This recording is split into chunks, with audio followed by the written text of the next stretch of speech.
The Accidental Entrepreneur is brought to you with the help of our sponsor, AWeber, the world's leading small business email marketing and automation service provider. Since 1998, AWeber has helped more than 1 million small businesses and entrepreneurs through its suite of web-based email marketing, automation tools, and education. AWeber, the best option when it comes to marketing your business. The podcast is also brought to you by the Alternative Board. Since 1989, the Alternative Board, or TAB, has been one of the leading peer advisory and business coaching organizations for independent business owners and CEOs across the world. By facilitating peer advisory boards, private one-on-one coaching, and strategic planning services, TAB helps business owners improve their businesses in ways that change their lives. And be sure to check out our affiliate sponsor, One of One Productions, the New Jersey-based podcast studio that produces and edits both audio and video podcasts. They sell equipment for the avid podcaster and have even created a guesting kit exclusively for our listeners. And be sure to support the podcast by ordering some logo merchandise from our online store. Listen to all of our sponsors' commercials later in this episode and follow their links in the show notes to learn more about their products and services. Now, do you have any plans to license the name, franchise the deal? Right now, stuff like sharing it with your audience. I've looked into franchising and I decided no. I've looked at the licensing option and I've decided no. Right now, my exit strategy, which I truly am working on, it's about 4 years away. It's a 5-year plan. I started 5 years or a year ago. Is to get a strategic acquisition, to be acquired into another home service business. I'm betting that the home services businesses in major metros are going to consolidate, and this would be one of many offerings that a consolidated offering would have. Okay, welcome back to another episode of the podcast. Got another great guest today. I'll introduce Chris in a second. If you are listening on your favorite directory, and you can leave us a review, leave us a 5-star review. If you're watching us on YouTube, subscribe, like, hit the bell. I don't know what other buttons there are, but hit them all. And be sure to support us so we can keep bringing you great conversations like the one that we have today. So let's get on with the show. The information provided in these episodes is for entertainment purposes only. It is not a guarantee of success or to be construed as advice of any kind. You should always seek advice from local licensed professionals before making any decisions. The dictionary defines an entrepreneur as a person who organizes and manages any enterprise, especially a business, usually with considerable initiative and risk. People often start a business without much choice, perhaps due to a job loss or just being dissatisfied at work, and they come up with an idea they just know can be successful. They become entrepreneurs by accident. That is to say, their success or failure happens by accident, not with intention. My name is Mitch Beinhacker. I'm a corporate attorney and a business advisor. You're listening to The Accidental Entrepreneur, my podcast about how to achieve success on purpose, not by accident. Join me along with our monthly guests, where we share our knowledge and help you get a hold of your business. And now on to today's episode. Hi, I'm Chris Lalomia, and I started the Trusted Toolbox in 2008. We're a handyman and remodeling company, and I left the corporate zoo to jump into that wild world of running your own business. I actually took the time to write a book about it called From the Zoo to the Wild, and I'm excited to get on this podcast and share my story with you and your audience. Okay, Chris, Lalomia. Hey. Like Mama Mia, you told me, right? That's right. You are not only the owner of the Trusted Toolbox. We're going to talk about all of your business prowess, but you are also a podcast host like me. You host the Small Business Safari podcast, and I believe I'm on your show like middle of April, something like that. That's right. Yep. Looking forward to it, man. Okay. So I'm sure by the time this comes out, and we'll be all over the place doing all kinds of stuff. But why don't you, introduce yourself, who you are, what you do. Maybe we go backwards because I know you're corporate, right? Where you're from, what your background is in business, and we'll get up to why you left there and all the Trusted Toolbox and all the great stuff you have to share. Sounds like a good track to run on. I'm ready to roll. So I'm originally from the great state of Michigan, where you can use your hand to tell everybody where you live and put that up in the air. Went to school for mechanical engineering and quickly realized I was in cold weather. So I ended up getting my master's in mechanical engineering down in North Carolina.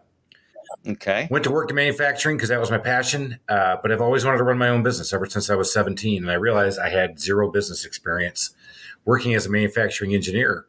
and I wanted to get some more experience. So I went to work for a company at the time called Anderson Consulting, which is called Accenture today. Right. And I did that in Charlotte, North Carolina, which is a huge banking hub. And I said, hey, I'm really passionate about manufacturing. And they said, well, you can be, but you'll be on the road 52 weeks of the year. We think you might be really good at helping banks merge and use your engineering skill set of problem solving. And then you might only travel 40 weeks a year. And I went, hey, call me a banker, put me in. I didn't have to travel as much. And I started working with Nations Bank, which became Bank of America. I was on the merger team doing a lot of different things and found my way into banking. And started doing a lot of fix-it things and doing work for large banks, which got me into Atlanta to a bank called SunTrust, which is now called Truist.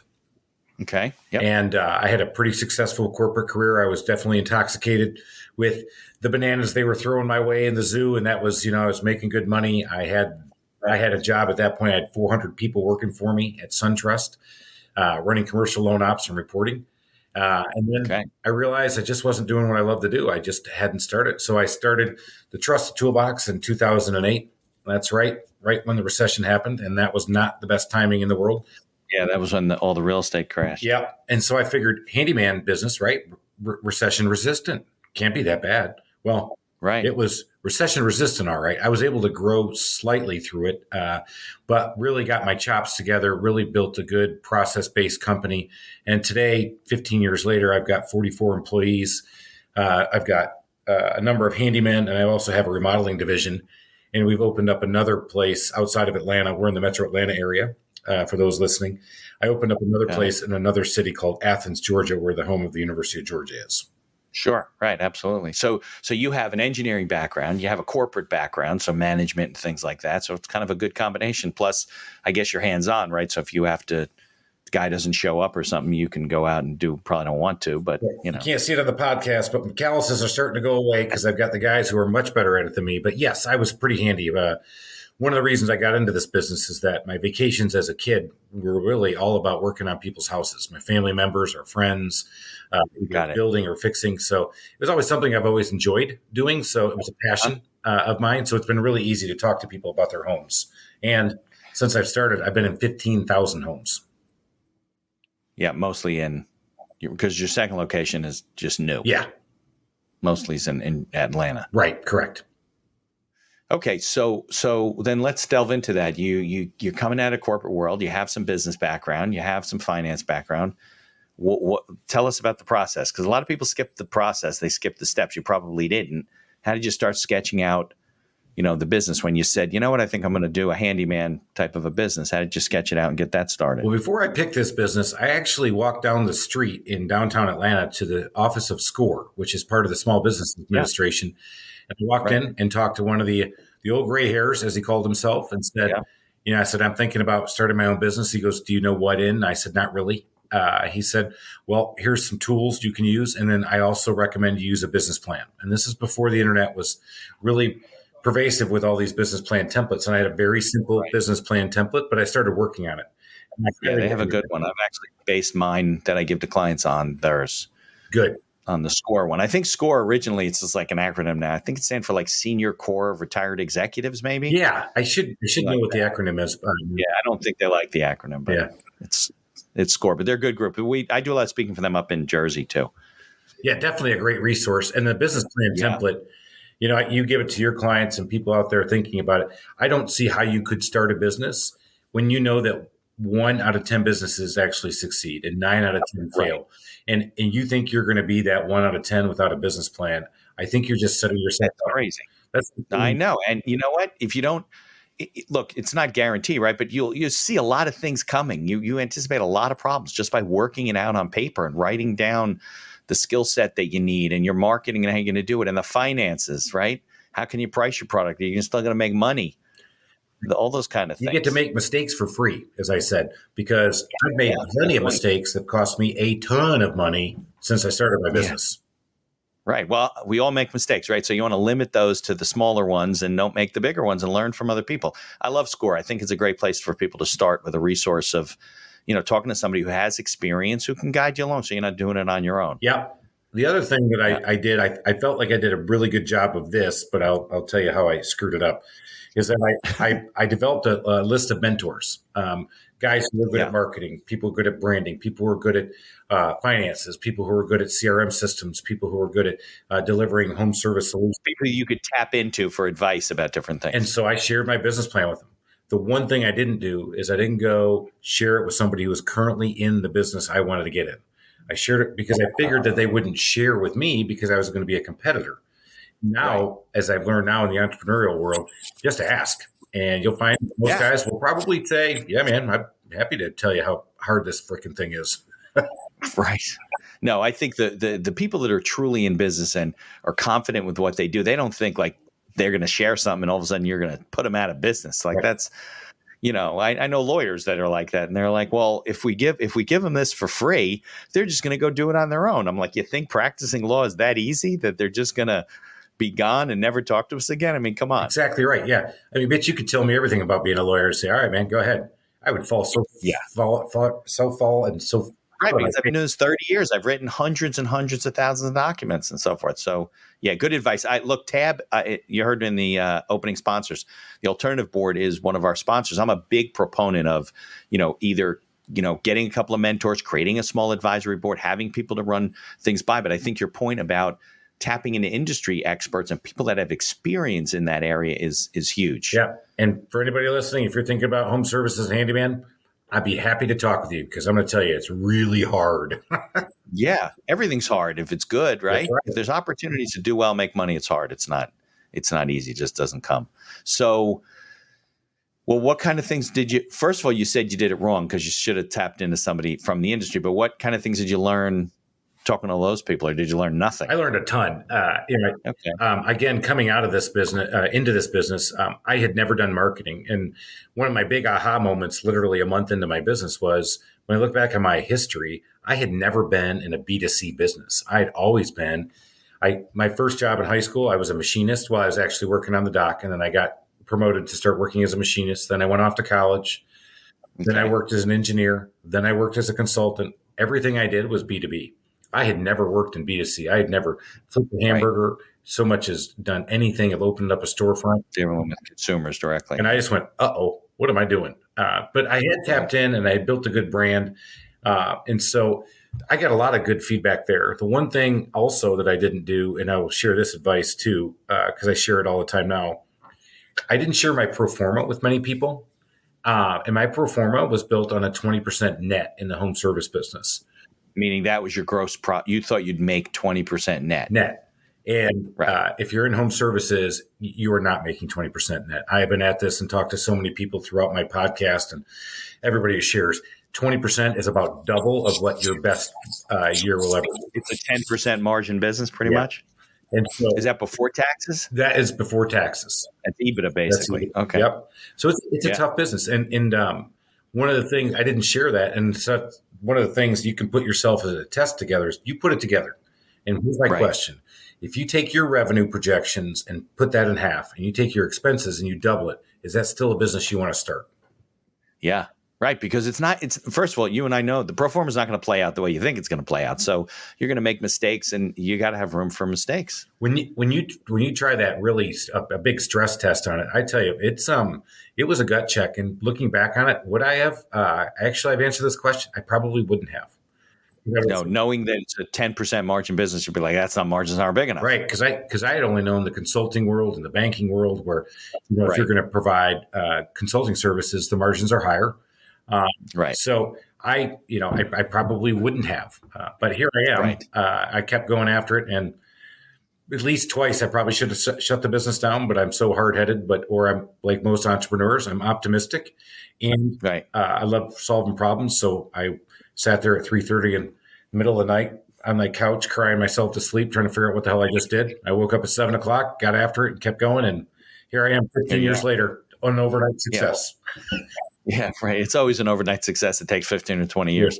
So, but obviously you are confident with your numbers if you're opening a second location. I am now in a different market. Yep. I'm confident with our numbers in the service that we're providing and how we hold things now. And I do feel like this is a scalable business. Well, obviously, I scaled it in one location. I want to prove I can scale it in multiple locations as Yeah. well. Now, do you have any plans to license the name, franchise the deal? I mean, Right now, stuff like sharing it with your audience, I've looked into franchising and I decided no. I've looked at the licensing option and I've decided no. Right now, my exit strategy, which I truly am working on, it's about 4 years away. It's a 5-year plan. I started 5 years or a year ago. Is to get a strategic acquisition, to be acquired into another home service business. I'm betting that the home services businesses in major metros are going to consolidate, and this would be one of many offerings that a consolidated offering would have.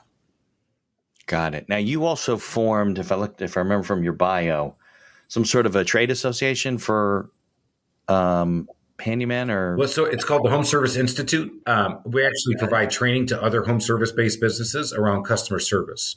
One of the big things in home services today, anybody thinking about it, if they have their own home and have to have somebody come work in their house, today we are expecting to outsource a number of things in our home, whatever it may be, but we are also expecting a better level of service than we've had 20, 30 years ago. So we really focus on the customer service piece and explain to the technicians in a voice that they'll understand why it's in their best interest to call and text 30 minutes ahead of schedule, to be on time, and why being on time is so important, because you can actually make more money as a technician. The struggle as the owner is, we all know what great customer service looks like and the benefits of it because we get to make more money and work with people, but the technicians don't, or your service providers or your contractors.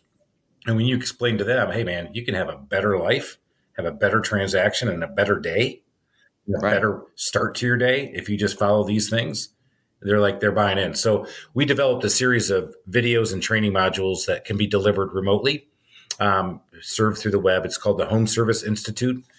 And you can easily roll out this training within your company to build a culture of customer service. So this isn't necessarily acknowledging that owners don't recognize customer service. This is saying, okay, you need to train your people to get on board and to buy into your vision and to, be champions of the cause or whatever. And this is how we're going to teach them to do it. Right. And you teach them this way, and you get them on what's in it for me. And we have been able to develop these modules and really train our team here. And we've trained some other companies as well, where you're seeing some uplift. So as an owner, I get to see great reviews, but great reviews mean great referrals. And that's better money. So now I don't have to spend as much on advertising. Right. Of course. My guys also are staying with me longer. My average tenure now is significantly longer than it was. When I first started this training 10 years ago, my average tenure was 7 months. Now, 7 months. Now I've got guys who've been with me for 7 years. We've got guys who've been with me. Our average tenure right now is a little over a year and a half. Yeah, so it makes the relationship more sticky. But you found that there was a lack of that kind of training and understanding in the business, I guess, right? Absolutely. Because as owners, especially when I talk to other owners, they're like, no, man, let's talk about pay-per-click. Let's talk about how to get better customers. But customer service is sales. And if you already have a customer, you've acquired that customer, why aren't you getting more share of their wallet? Right. Retention. Yeah. And so we train our guys on how to add sales, not necessarily be salesmen, but add on while they're there. And why is that in their best interest? Because you're there and the customer wants to do more work with you. You get to make more money. Right. So, all right. So you have that. And then you also have the podcast, right? So are you just crazy like me, or is there a reason why you started the podcast? Because you also felt there was something you needed to teach people, or? So I have my book From the Zoo to the Wild, and I wanted to be able to have a vehicle to promote that. But I am a little crazy like you, just doing it, putting it out there. And then I convinced one of my buddies who's doing it for free. As a matter of fact, I make him bring the beer sometimes when we get together. So I make him pay to be on the thing with me. We've been doing it for about a year and a half, but man, we're having a lot of fun. The way we attack it, just like you and I are talking now, is just let's have a conversation. Let's try to edutain people. I'm going to try to educate you a little bit, but man, I'm going to try to really entertain you with some stupid stuff. Yeah. But it is to help business owners. I mean, that's the whole 100%. If you're thinking about starting your own business, listen to these podcasts because hopefully you'll pick up some nuggets. Do I say anything that's earth shattering? I'm not Stephen Covey. I'm not Peter Drucker. I'm not the E-Myth. But You're Chris Lalomia. But I'm funny. No, I'm kidding. So you can at least learn a few stories that way. And then if you're trying to scale a business, that has been extremely difficult because for a lot of us to scale a business, I'd love to tell you that we could use AI or we could use robots and we don't have to deal with people. But truly for almost all the businesses out there, if you really want to scale, you need people.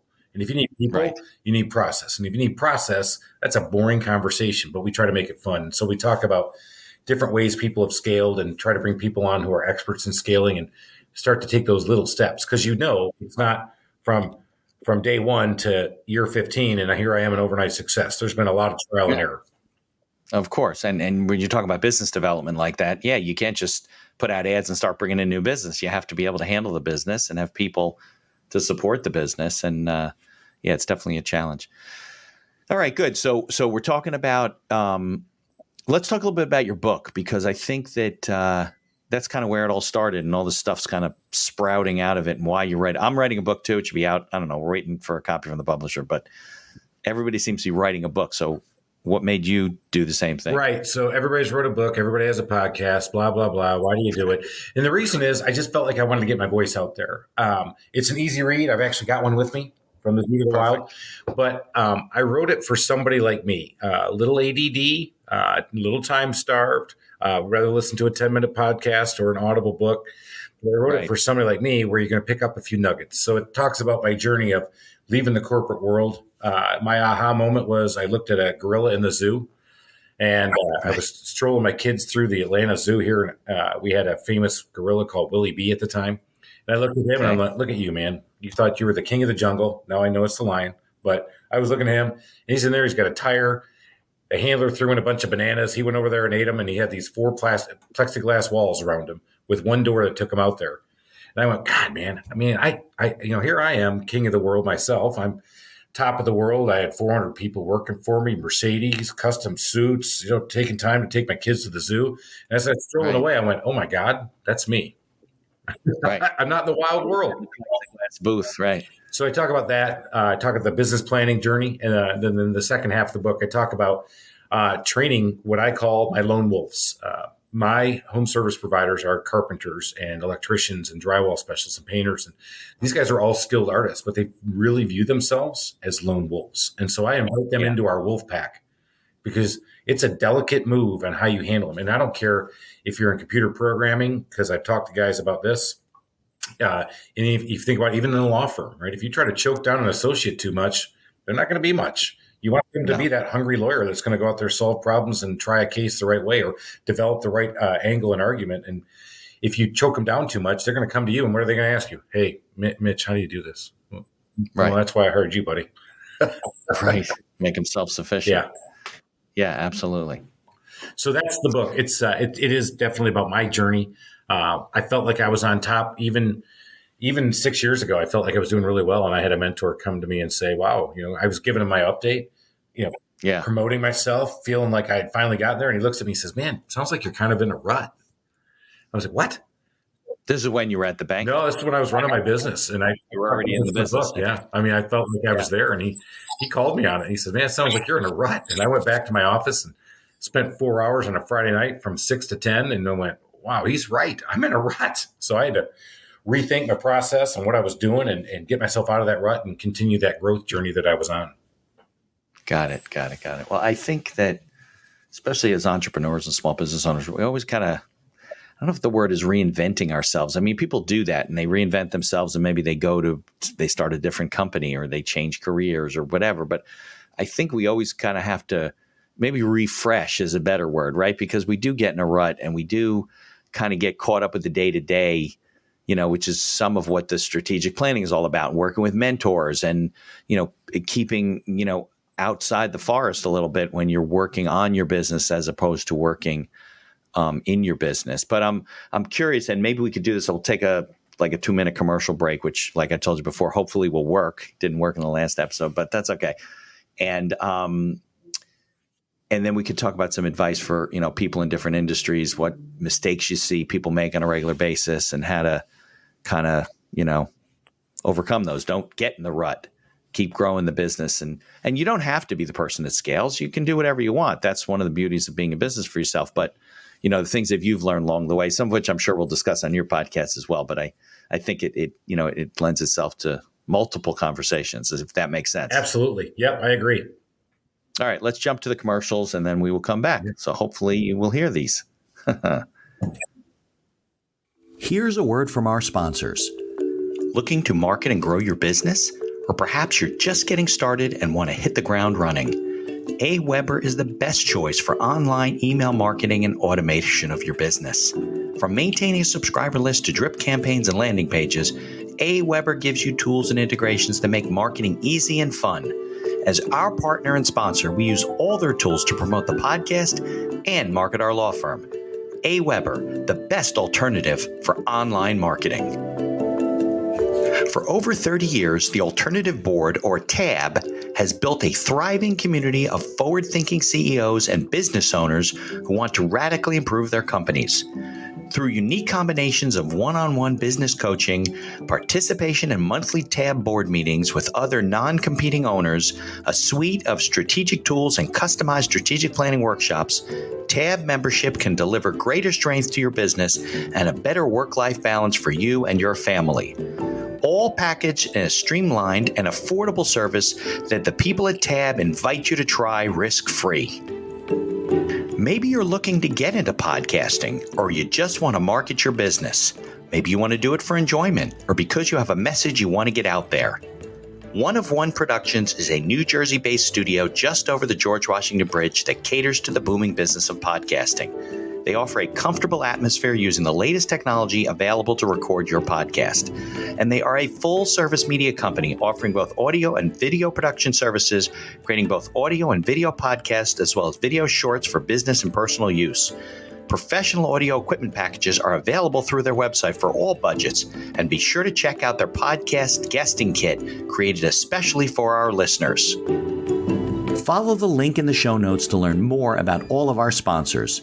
And now back to our show. All right, Chris.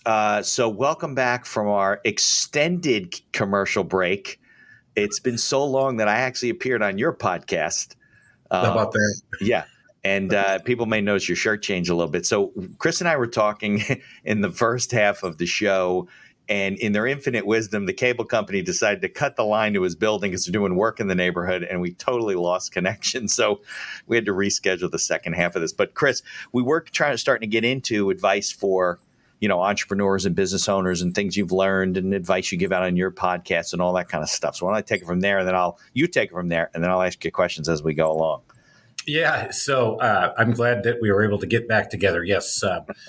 I literally had just the day before talked about making sure you have a good business resumption strategy. Yeah. That, when COVID hit, we could work from home. So Here I am in my office. I've got my 6 employees who are in the office. Everybody's out. And because we're a web-enabled company with voice over IP phones. All virtual. Right. So we had to sit there and work through that. But we are back. But I just gave some advice to a subcontractor of mine this morning that I think is something that I obviously have been bringing up a lot with people, is that you have to have processes, right? But right. I think go out there and do some work and then figure out what the process needs to be and then improve it. Yeah. But as Warren Buffett says, being bigger isn't better. Being better is better. Right. And I just had a subcontractor say, man, he says, Chris, I want to be like you. Well, I've got 44 employees, and it took me 14 years to get to that. Yeah. You can't go from 2 to 7 and right. not expect some bumps in the road. And that's exactly what he did. And I said, now you're going to have to reset and get back.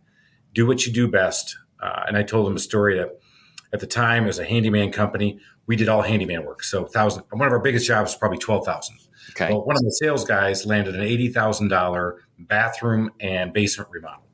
Okay. When we were done with the project and I got all the receipts and we're just starting to do job costing and I got everything in, and then we missed one last receipt and we got that in, my hard costs out of pocket were $84,000 for an $80,000 revenue job. So I lost $4,000. For those people listening, that's a $4,000 loss. That's a hard loss, man. Right. That wasn't just I didn't make my margin. That was true money out the door. Right. And bad planning. You look back and you go, how'd you do there? Right. It would have been cheaper for me to write him a $2,000 check and go back and start making money. Right. So It's true. So maybe that was taking on too much too soon, is what you're saying at that point? too much too soon. I think sometimes, you listen to me on a podcast, or if you follow me on social media, I'm taking a lot of trips now, but I didn't in the beginning. And people Right. say, "Oh man, you got the good life. I want to be like you." Took you a long Well, time to get there. it takes a long time to get there. And I've never heard that, you hear about these guys who bootstrap, and next thing you know, they're $100 million business in There's no 6 such months. thing. Right. I know. They all struggled. Everybody has struggled. And if they say they didn't struggle, then they weren't trying, because they weren't getting there. And that's the thing where I'd like to put out that aura out into the universe. I mean, I'm authentic, but I keep it positive. Yeah. But I don't tell you about the times where the cable company decided to upgrade me on a Friday morning while my business was flying around. So so you don't want to talk about those, but yeah, you struggle. And I think that's the thing when you're chasing something, you've just got to sometimes take a breath and then get after what is the process, how could it be better, and then can I scale that process? So maybe you do a little strategic planning and then put it into place and see how it's working, and then is that working, to work out your processes, and then maybe scale it a little bit more and grow it. So it's not like you're doing a business plan or you're doing a strategic plan, you go out and you execute the whole thing. It's in parts and it's in steps, because that's the way to do it safer, right? That's the way to avoid big mistakes. Luckily, your mistake didn't come in $160,000 and it was an $80,000 job. And it would have been in hindsight, maybe $4,000 was a lot of money then, but your margins on a $12,000 job that was probably more than your margins on right? Yeah, that's exactly right. So yeah, I think that's the thing that everybody has to check up. And sometimes, I went out there and would change 3 or 4 things at once, and something would not work. And you had to figure out of the 3 or 4 of the 4 changes you put in, which one wasn't working. So that's the kind of stuff that I don't think people give enough thought to before they do things. And everybody says, wow, I just want to be like him and be on the golf course at Friday at 1:00, which is one of the reasons I started to start my business, because I saw I was in the corporate world and all these guys were golfing at 1. I'm like, I can't even get home before 6 on Friday. I can't believe you guys are golfing. Exactly. So do you golf? I do. Oh, okay, good. All right. Well, those are some of the rewards that come from, whether you're a golfer or a fisherman, whatever, come from, the hard work. But I think you're right. I talk to a lot of people, and what they do is they will try to get everything right, which they know, it's never right. So they try to do all this stuff and plan out this whole thing. And then first of all, they have a little, they're hesitant to get started, but I think they potentially can make a lot of big mistakes. And if you kind of just take little baby steps and adjust it as you go, you avoid a lot of those, and get advice as you go and work with mentors and, people like you who have made mistakes and learned. But I guess in hindsight, if that job was a $18,000 job or a $22,000 job, only 1 or 2 times bigger than you had done, you may have been able to pull it off. Yeah. And that's the thing that people, I think sometimes we miss. We're in a lane and that lane's working pretty well, but we see this other lane and they're going faster. I'm going to jump in that lane, but you're not ready. You're not up to speed, and you're going to get wrecked. And that's the thing, especially in remodeling. There's all different kinds of remodelers.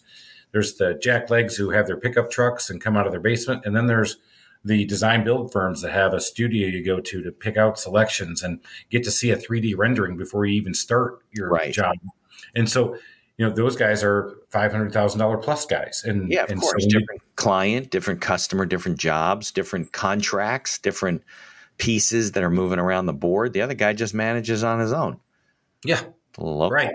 Yeah. So if he tried to turn around and do a $500,000 project for somebody who expect white glove service and want to go look at a design studio, he would fail, because he's not in that lane. He's in this lane. Yeah. It's not his world.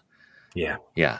So what are the kind of things you talk about on your podcast when it comes to, small business owners and the kind of tools that they should use, not necessarily in your industry? And I mean that, no pun intended, tools, but, but I like the kind of things that you talk about. Exactly. Yeah. Some of the things, especially when we talk about is in the scaling part, we talk a lot about starting, but 9 out of 10 businesses fail. And if you want to be that one that doesn't fail, is that in the beginning, cash is king. Sales are queen, and you've got to make sure that your king and queen are rolling, so you can get yourself going. And then in my world, I'm so focused on my business and a lot of the other kind of businesses I've talked to. the only way to really scale is people. And so your key to scaling will Your be business, people. right? Yeah. Yeah. And again, as you do that, the scaling piece, you hear it every time. It comes down to people. But I do also think what we talk about is leadership, developing your culture in your company, because you have a culture, whether you know it or not. And over the arc of my 15 years now, because it'll be 15 years here in another week, Right. I've had to change my style numerous times to fit the model and fit what worked best. Yeah. So we've talked about that. Aside of the people part, just also making sure you know your numbers and have those sit back and sit back there. So we talked a lot about those. We just had a great guy on who's a serial entrepreneur. I mean, we actually made a joke the whole time. It's coming out later, but I don't know if you ever saw that little reindeer caddy pooper. It's like a reindeer pooper scooper. Pooper. I said, you're like the reindeer pooper of businesses. I'm like, how many do you have? He said, oh, now I got 7. I'm like, oh my God. I said, wait a minute. Oh, you must have just started another one because we've been on the phone for 5 minutes. Were they all related, like in some way, or? So interesting play in his part. Yes, they were. He liked vehicles. He started a detailing business. Sure.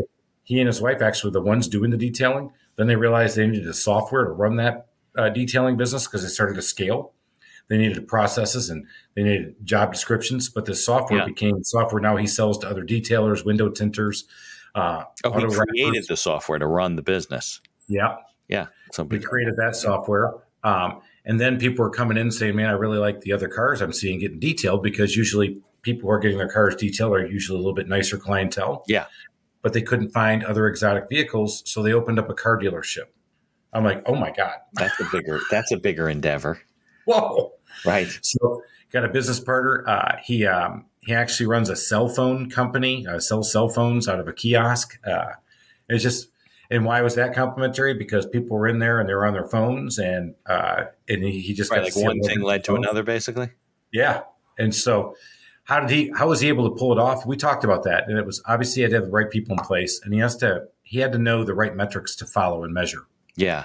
I wonder about a guy, some people just have a knack for business, and they don't do the kind of strategic planning that other people need to do. Like they do it in their head, or they get it done. And other people don't find it that easy. It doesn't mean that they can't be successful.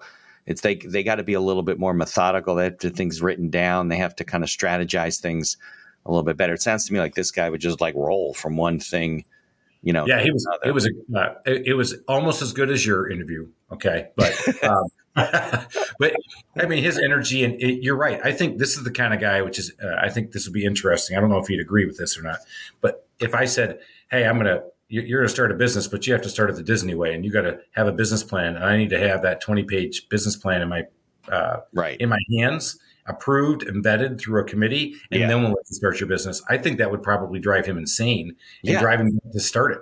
Right.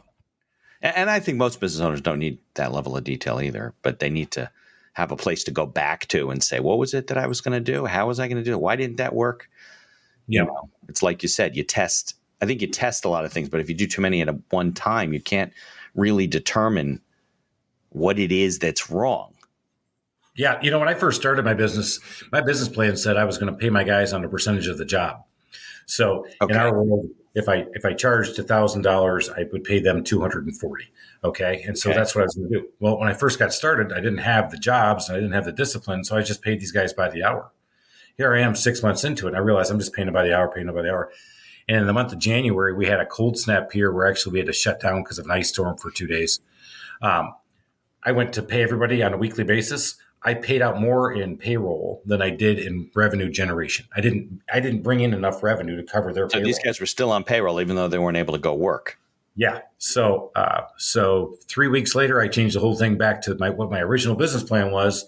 And the reason I didn't implement it was because I just got off, started winging it, and hourly is a lot easier to calculate. And hourly is a lot easier to explain to people and give them a set number. And I learned a lesson and made that move pretty quick. So I didn't lose for too long. Well, you could, I guess you could do it hourly, but it would have to be the hours worked. It would have to be on the job. You punch in, you put in your hours, you get paid. If you're not working for whatever reason, that's a dangerous way to live. Yep. So it was in my business plan. It was right there. And I went, didn't follow it. So Right. much for having your plan there, tough guy. You better follow it. Exactly. Yeah. I also wanted to make a point. You were talking about scaling before. Scaling doesn't necessarily mean, you and I were talking about this in the first half, I think, or maybe off the mic, whatever. Scaling doesn't necessarily mean, for the people listening, that you're going to build a franchise system. It depends on what you're scaling your business, but I don't think you're intending to franchise, right? You're just building several locations to support different markets, right? Yeah, I got some good advice, and I probably need to bring this up more. Always build your business for an exit. Yeah. Which is hard to do in the beginning. Right. It's hard to be thinking about like that, because you're like, hey, I'm just building this to get out of it. Trying to get going. Yeah. So in my world, I have tested the franchise model, which a number of franchises out there like mine are out there and going. I've chosen to not franchise my business, but I've chosen to put all the processes in as if I did.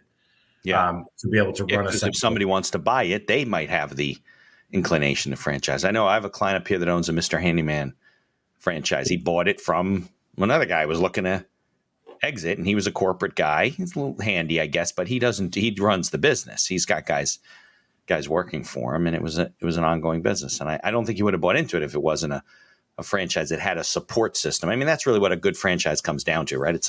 It may be a name, it may be not, but it's a support system of business owners and a parent company supporting what you're doing. At least that's the good ones are, I agree 100%. If you have a good one, that's what they do. And if you have a good franchisee, then they understand it. You don't just sit in your office and let the money come to you. You actually have to be the operator. You've got support and help and a system, but you've got to be out there doing your marketing and sales, because it's the same thing, whether a franchise or not. Cash is king, sales is queen. You got to get out there and keep doing it. Yeah. I mean, a franchise just gives you kind of the business in a box and say, here's the parts. You still got to do the same stuff, even though maybe you got a parent behind you that can support you when you're down and crying and whatever you're doing. But exactly right. But I think, the whole exit thing, I think a lot of people overlook, because they're like, their business is a lifestyle business. I mean, basically supporting their lifestyle. And one day they're like, oh, well, I don't want to do this forever. I want to retire. So let me sell my business. And I get business owners come to me all the time. I'm like, well, what is anybody going to buy? I mean, maybe your client list is worth some money, but you don't have, you don't have like subscriptions, right? Where you're taking care of homes and you got homeowners or business owners on retainer. You don't have things like that. So what do you have? I mean, do you have employees? Do you have processes? Do you have a name? Do you have all these pieces that kind of get put together? And you can't do it in 6 weeks, 6 months, even. You need years to be prepared for it. I'm actually, I'm actually got the countdown going. I'm in my second year of my 5-year plan. So I've got 3 to 5 years is the number, right? Yep. Exactly. And you're right. I think I just saw another stat on Biz Buy Sell. 87% of the businesses out there will not be sold. No, because there's nothing to buy. Nothing to buy. Right. Yep. If I can go and, buy your bagel shop, right? You have some equipment, you got people eating your bagels. And at the same token, I could open a bagel shop next door and run you out of business. Then what are you buying? Yep.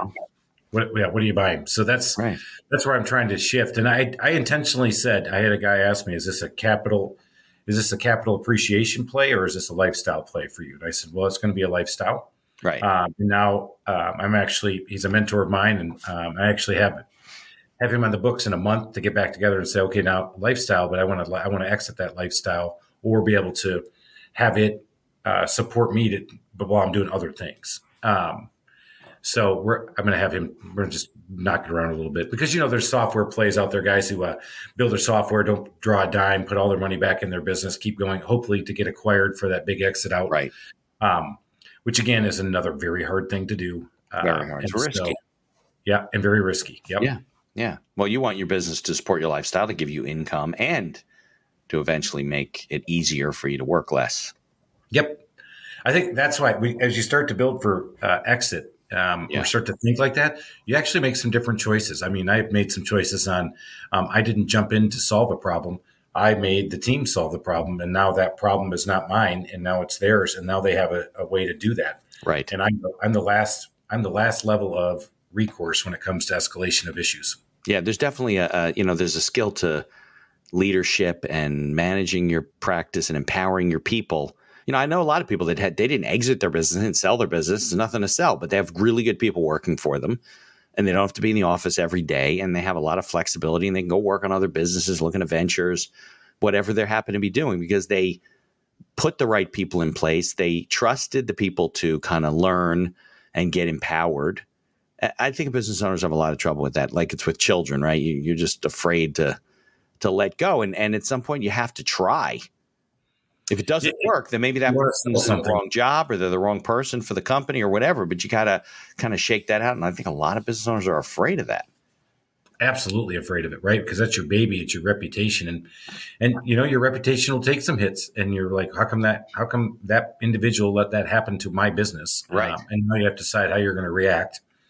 And what I have been doing as of late, again, I'm the last level of escalation of issues, but since I have done this in the last 2 years, we've gotten more Google reviews than we ever have, and more 5 stars than we ever had. So we're actually better now than when I was in there and strangling everybody and getting involved in every single issue. Yeah, right. Well, I mean, you get to the point where you should be doing the big things, not sweeping the floors.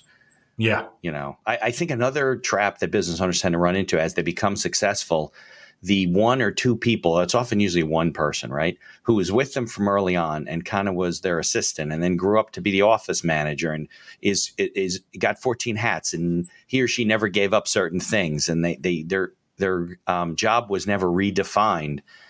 The business becomes almost so dependent on that person that you get to the point where you better like give the person a month off. Say, listen, we're going to pay you. Go away for a month and let's see if we can operate this business. Because some people, they're very beholden to 1 or 2 employees who, quote unquote, have the keys to the castle and have control, and they don't own the business. They're just asking for more income and, stuff like that, walk out the door. So I've found a lot of business owners put themselves in not vicarious, that's the wrong word, in precarious positions, right? Because they rely too much on, one person to run their business. You got to kind of do both.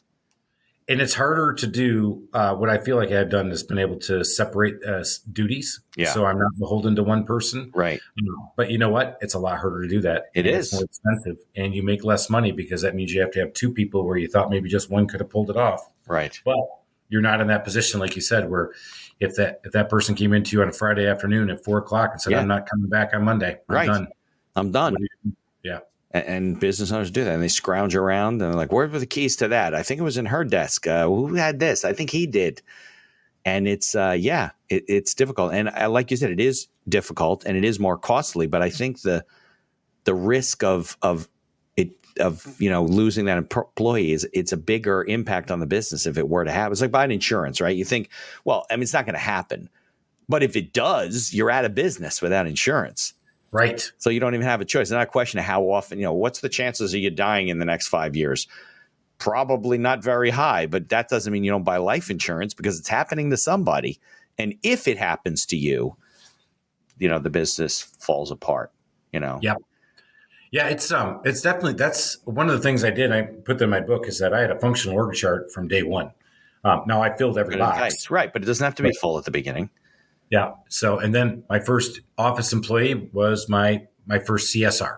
So now she was taking the first calls, but I was still filling every other box. And then eventually I got an operations manager. And then eventually I got somebody who did accounts payable, accounts receivable, and our bookkeeping work. But they also double teamed as also answering the phones. So Chris, what did you do? You laid out like what your vision of the company would be as it grew and said, listen, this is where I want to be. I only have these 2 people, but I got 7 other positions. This is what they do. And then you kind of filled that in, adjusted it going forward.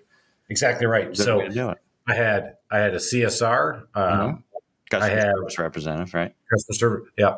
Head of sales. Okay. That was me. Operations and scheduler. That was me. Okay. Lead technician. That was me. You were in a lot of the boxes at the beginning. Marketer. Right. That was me. Chief marketing officer. I was our CFO. Chief financial officer. So I filled all those roles. Oh, I was also the head of HR, but I had all those boxes sitting there. Yeah. And then I started to put job descriptions as I needed them. What did I want to start getting rid of? Things that we do as owners is we do everything at first, but there are things I don't want to do. Right. There's things I'm not good at. There are things I'm really good at. Not worth your time. But not worth my time. So you got to figure out what those are and then start to bundle it together and go, oh, okay, you know what? Now I have an office manager. And so the office manager is going to do all the things I don't want to do, which is I'm going to entrust her to answer the phones, but also keep track of the books for me while I'm out running around doing the sales and collecting the money and doing all that. Right. And then eventually we split the bookkeeping away from her because she didn't like doing it. And we brought somebody else in, but still answered phones and did the bookkeeping. Yeah, I like that approach because people are visual, right? So if you lay out your organizational chart and you're in 90% of the boxes, then you can just focus on, okay, how do I get out of this box? I get this person, she's really good. Let me put her in there.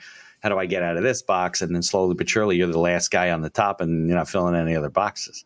Yep. Yeah. And it also helps with you thinking about your day to day and your week to week, because you can get really frustrated trying to do everything at once. Yeah. And I was also guilty of doing that. I would get really frustrated. I was out there, fixing up some caulk in the bathroom that one of my guys fires all day. Yeah. And so I'm up there doing that, but I was missing a sales call I was supposed to be on, and I wasn't answering the phone because I had my phone on silent. So I had 3 voicemails I had to pick up. Oh, by the way, I had to get back to the office to write the checks for everybody for payroll. And that was a day. Yeah. And you're like, whoa. And so I started to segment those things out. Yeah. I think under no circumstances should you be putting caulk in a shower or a tub. That is a really bad use of your time. That was a bad use of my time because, number one, I'm not that fast at it. I'm okay at it. I get good quality, but you got to do it all the time and you be good at it. And that's why I said from now on, I'm not our number one fixer. Right. And you know what? But that is a constant problem of business owners. Doing the things, maybe they had to do at the beginning, I understand, right? But doing the little things, the operational things that they absolutely should not be doing, but they're either afraid that nobody else can do it as good as me, which isn't true, or, I can't pay that person. It's going to cost me more. They got to figure it out. Or maybe they shouldn't be doing this as a business. Like, that's not the way you grow a business. Or this. So I have grown up with Outlook Mail. I've used Microsoft's Office 365. I can jockey around in it. I can put signatures in. I'm pretty proficient. I'm not an expert. But when I bring somebody on board, I try to teach them how to use Outlook. And then isn't it easier just to grab the PC and just do it for them? It's just quicker. Right. But that's not a good use of your time. You got to train them to learn to take it over. You're not going to be doing I can't answer your emails for you, man. You got to learn how to answer emails on your phone or your laptop. Right. And that was in the beginning. I mean, today, now most people in our business, in the business world, know how to do this stuff. But it's a great example. Just got to There's a lot of software that people don't, you're like, oh, just give it to me. I'll do it. No, but now you're giving up. You don't realize how much you're giving up. Yeah. And as I train new sales guys now, that's where I jump into the business pretty hard as I train our new sales guys. So the first month and a half, I'm with them a lot, usually in the beginning, every other day. And then it becomes 2 days a week and then 1 day a week. But I want them to understand my culture and all the stuff I've seen. But my sales manager is taking over the other part of the training now.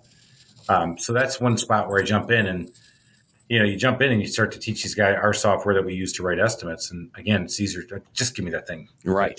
I'll just do the estimates. That's crazy. Be done in 10 minutes. Right. But let's take 30 minutes. And now you should know what to do. So your job is to understand and not have me ever tell you again. And save you the 10 minutes times 100 that you would have been doing them quick, quote unquote. So now after I'm done training this guy, we'll be up to 5 sales guys and a sales manager. So you're right. Those 5 guys and a sales manager, 6 of them out there running around can do more estimates than me in a day. Right. So they're scaled, but they've scaled with my training and now they're out there doing their work. And are they business development guys? They're looking for business, or you're getting the leads and sending them out on jobs? How's that work? So the marketing is we get a call in, we determine if we can send a handyman out directly to the house, or we need to go out there on site and do an estimate in a remodeling job or another thing. So these guys are remodeling sales. We call them estimators, not sales guys. Right. And where's the call in coming from? How's it coming to you? Why? So this is one where I did pretty good with the marketing here in the Metro Atlanta area. I've got a marketing strategy that's worked pretty well. So we get anywhere between 20 and 50 new business calls a day. A day. And where are you doing your marketing, whatever? Yep. So, of course, everybody's going to go right to, you must be on the internet. You got it. Yes. No, but you're local, not necessarily. We Google My Business is huge for any local business like mine. That is huge. But what I've done with mine, I really haven't coined a phrase for it. I'm sure there is a great marketing phrase for it, but I did a lot of different media in concentrated areas. So I am in 4 print books. I'm on the radio at a Home Fix-It show where I go in 4 times a year, and then I'm on his website.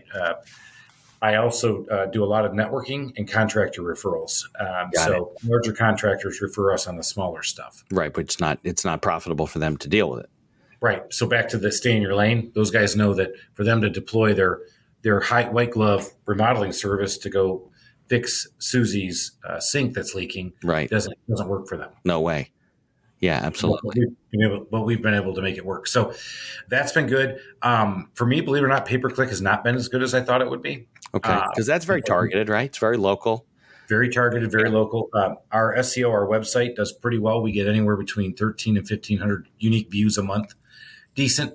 It's my Google My Business page, which has blown my doors off. We get 7,000 to 9,000 reviews and stuff like that. Like you're constantly getting reviews from clients, customers. We're constantly getting reviews. We're constantly adding photos. This is tremendous. Much more than anything else. People are looking. They want to see what other people have to say. The experiences they had with you. It's very important. And Google has put a lot more emphasis on that Google My Business page.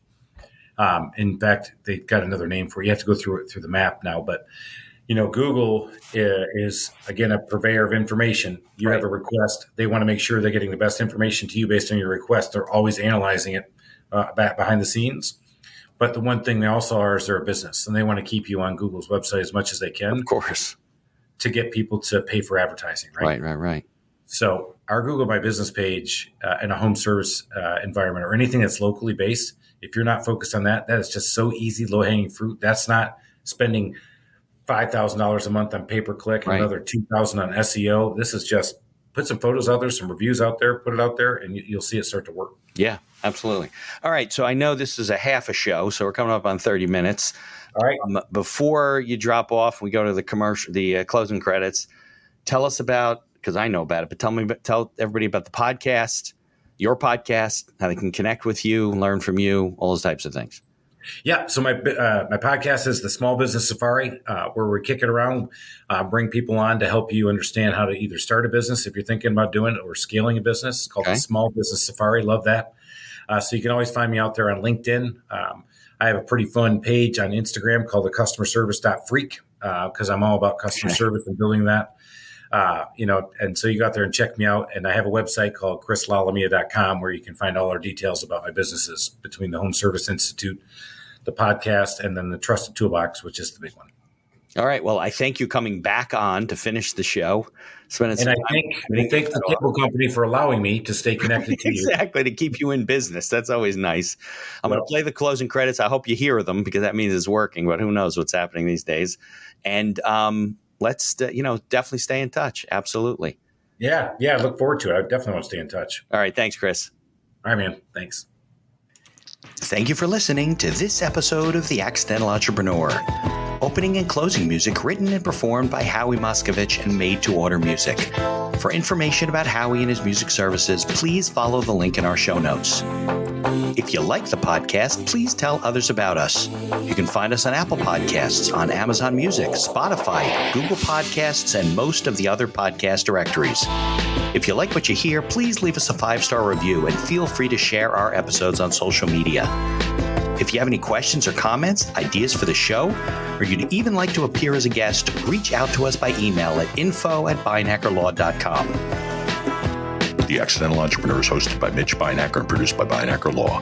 If you'd like to learn more about our business and legal services, you can find us on social media or visit our website at beinackerlaw.com. Thanks for listening, and be sure to subscribe to our feed to be notified of all future episodes.